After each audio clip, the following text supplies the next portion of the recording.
coisa, ele acha que vai aprender. Uhum. Ele quer o melhor método para facilitar o processo. Ok, a gente ajuda as pessoas a melhorarem.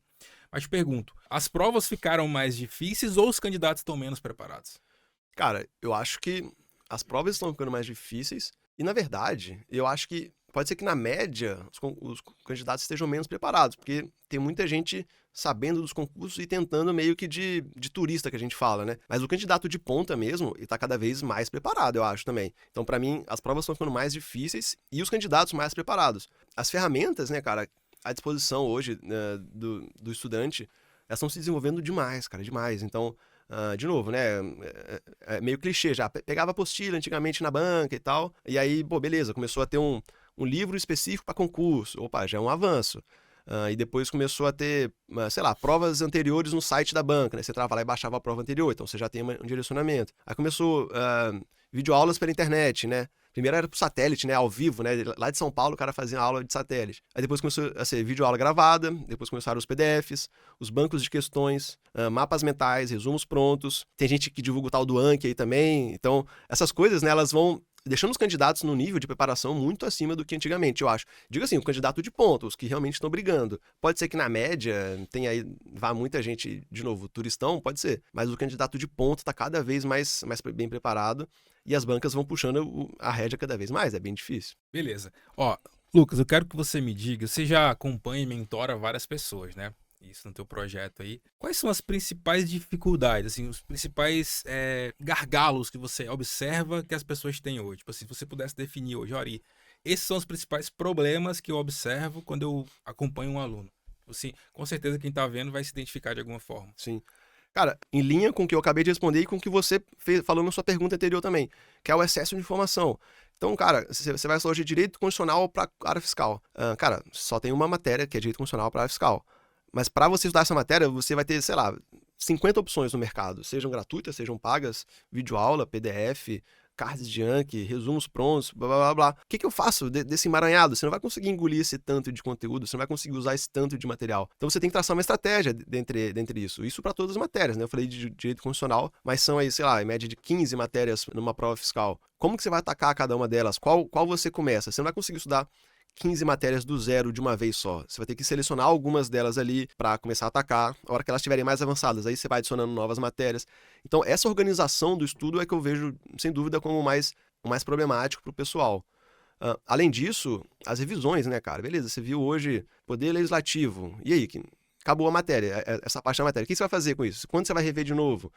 Ah, não, sei lá, de 7 em 7 dias você vê de novo. Tá, mas caramba, quando começar a acumular os assuntos, você vai ficar só revisando, não vai conseguir mais avançar na matéria. Enfim, toda essa gestão, tanto de materiais, né, de recursos do mercado, quanto dessa volta ao conteúdo, ela é muito, muito complexa, muito problemática, principalmente para quem não tem experiência. Então, o cara chega e fala, não, vou matar no peito, né? Chega, aquele monte de PDF, animadão e tal. Esse é fogo de palha, cara. Quando ele vê que caramba, tô começando a me enrolar, é ladeira abaixo. Aí ele vai só se enrolando mais e mais e mais. Quando ele vê, já ficou um ano sem ver um conteúdo e tal, já esqueceu, e aí ele desespera. Caraca.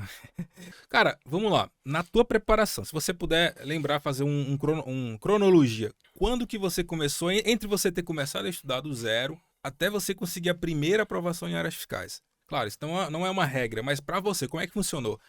Quando você começou, você falou, cara, não sei de nada, o que você fez? Qual foi o primeiro passo pra você começar do zero ali, estudar pra área fiscal? Tá, vamos lá. Primeiro, cara, não se preocupe em errar. Ninguém começa estudando em alto nível de primeira certinho. Então eu fiz muita cagada, assim, pô, excesso de videoaula, materiais ruins, uma revisão porca, então não se preocupe em, não, peraí, que eu vou primeiro ver como que eu vou estudar, vou montar um plano perfeito para aí sim começar a estudar. Não, comece a estudar, cara, amanhã, com o que você tem, com aula gratuita do Estratégia no YouTube. Beleza, cara, não tem problema, mas começa. A partir disso você vai se aperfeiçoando. Então, eu acho que esse é o primeiro passo. Eu comecei ali em março de 2016. E para definir quando foi minha primeira aprovação, a gente tem que definir primeiro o que é aprovação. Se for dentro das vagas, a minha primeira foi em Goiás, em 2018, né? Então foi aí uns 2 anos e meio depois. Se for um CR que depois eu fui nomeado, aí foi em setembro de 2016, que foi esse do Maranhão que eu comentei. Então, mas assim, pra mim, conta, sei lá, eu fui aprovado num concurso tal, que é o nosso objetivo, né? Ser nomeado é ser aprovado dentro das vagas. Então, dentro das vagas foi Goiás, e aí foi terceiro lugar, foi um concurso muito legal. E esse de Goiás é interessante também, Ari, porque qual que eu acho que foi o meu grande diferencial, assim, o pessoal pergunta mesmo, qual foi o grande diferencial para Goiás, assim, né, que, pô, terceiro lugar, cara, num concurso super concorrido, e depois de uma seca muito grande da área fiscal, muita gente desanimou, muita gente, enfim, largou a área fiscal, e eu acho que foi justamente não desanimar durante a época de seca, sabe? A gente teve um concurso, se eu não me engano, foi Teresina, que era formação fechada, enfim. Eu lembro que a área fiscal ficou 1 ano e meio sem nenhuma prova grande. E, cara, eu não desanimei. Eu fiquei ali fazendo o mínimozinho, sei lá, fazia minhas 20 horas por semana, pelo menos, e não desanimei. Semana após semana, na época que tava todo mundo desanimado, na época que o pessoal falou que as carreiras fiscais iam morrer, como elas sempre supostamente vão morrer de tempos em tempos, eu não desanimei. E aí, essa resiliência minha ali na época de baixa de concurso, que foi, acho, o grande diferencial para eu chegar em 2018 ali na prova de Goiás e ir tão bem, sabe? Que capacidade de resiliência mesmo, porque não é fácil, né? Foi massa. Tá, beleza. Tua principal dificuldade, mano? O que você fala pra isso aqui foi uma matéria ou um tipo de matéria, um tipo de conteúdo que você sentiu muita dificuldade? Tá. Cara, na área fiscal, o grande dragão era e continua sendo contabilidade. Você que não é da área contábil, ou até quem é também, já confessaram isso pra gente, contabilidade é muito difícil.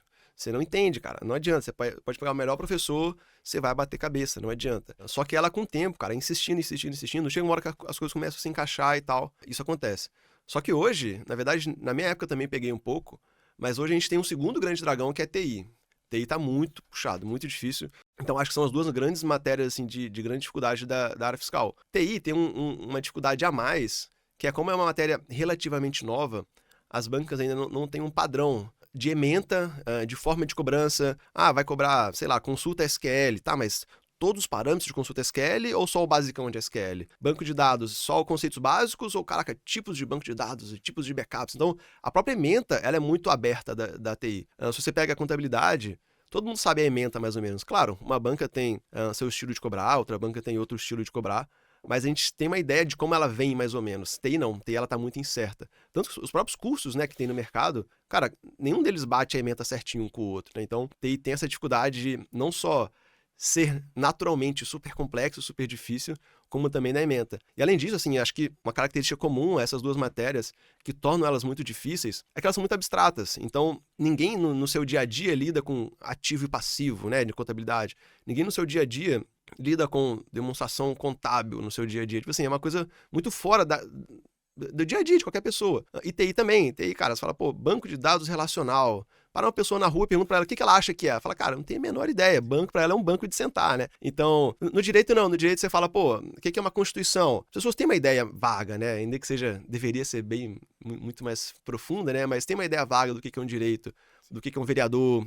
Pega a TI ali, o que é PMBOK? Ninguém sabe. Então, essas matérias, né, por elas serem muito abstratas e muito fora da realidade da maioria das pessoas, são matérias muito difíceis de estudar.